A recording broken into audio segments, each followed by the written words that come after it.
je veux vivre près de toi, Seigneur. Oui, je vais marcher près de toi, Seigneur. Bonsoir, bonsoir, messieurs, dames. Pardonnez-moi de vous importuner. J'espère que vous avez passé une excellente journée. Je ne serai pas long. Aujourd'hui, c'est peut-être un jour banal pour toi. Tu rentres après le travail.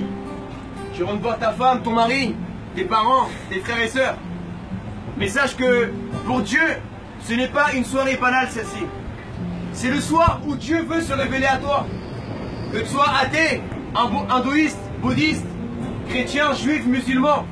Sache que Dieu n'est pas un concept. Dieu n'est pas une religion. Mais la Bible dit que Dieu est amour. Et celui qui ne connaît pas l'amour ne connaît pas Dieu. Je ne sais pas qui tu es. Je ne connais pas ta vie. Mais je sais qu'un jour, tu confronteras la mort. Tu as beau être belle, tu as beau être beau, tu as beau être mince ou un peu plus fort. Mais sache que la mort ne respectera pas ton âge. La mort ne respectera pas ta couleur de peau. La mort ne respectera pas si tu as de l'argent ou pas. Mais la Bible dit que Jésus-Christ a vaincu la mort il y a 2000 ans. La mort n'a même pas pu le contenir. Moi qui te parle, j'étais un jeune qui me moquait de Jésus-Christ. Je ne savais même pas qui était Jésus. J'étais un jeune qui était esclave de la drogue, dépendant de la violence. Mais quand j'ai ouvert la Bible, j'ai été impacté par ce message merveilleux de l'amour de Dieu. Vous savez, les prophètes ont dit « aime ton prochain ». Mais Jésus est allé plus loin que n'importe quel prophète. Jésus a dit « pardonne ton ennemi ». Qui peut pardonner son ennemi? Qui peut pardonner l'homme qui l'a trompé avec sa femme? Qui peut pardonner la femme, sa meilleure amie qui t'a appelé ton mari? Humainement, tu ne peux pas le faire. Mais c'est là où l'amour de Jésus intervient. Aime ton ennemi. Pardonne celui qui te maudit. Prie pour ceux qui te persécutent. Et voici le message que j'ai pour toi ce soir. Tu me diras, mais ce n'est pas le lieu, monsieur, de prêcher la parole de Dieu. J'aimerais te dire que Dieu veut te parler. Et que Dieu n'habite pas dans les églises. Dieu n'habite pas dans les mosquées. Dieu n'habite pas dans les synagogues. Dieu veut habiter dans ton cœur aujourd'hui. Voilà pourquoi la Bible dit que Dieu créa les cieux et la terre en 6 jours. Mais on ne dit pas que Dieu s'est reposé au 6e jour. On dit que Dieu s'est reposé au 7e jour, après avoir créé l'homme. Ça veut dire que lorsque Dieu a créé les animaux, la terre, les étoiles, il n'a pas trouvé un endroit pour se reposer. Mais lorsqu'il a créé l'être humain, il s'est reposé dans le cœur d'Adam. Et aujourd'hui, Dieu aimerait se reposer dans ton cœur, mon frère.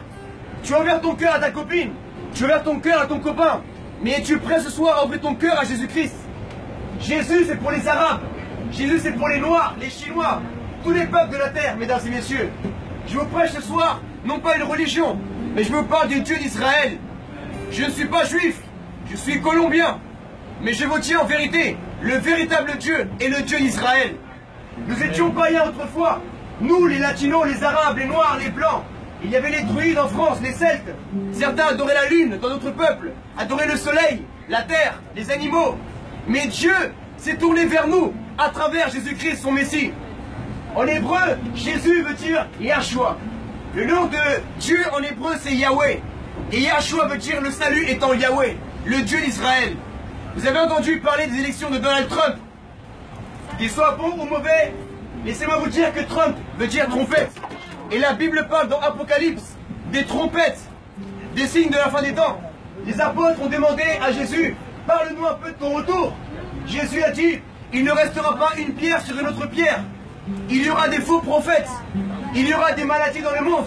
Il y aura des guerres, des tremblements de terre. Mais n'ayez crainte, toutes ces choses-là doivent arriver. Amen. Alors ce soir, repens-toi de ton péché. Demande pardon à Dieu et tu auras la vie éternelle, mon frère, à travers Jésus-Christ.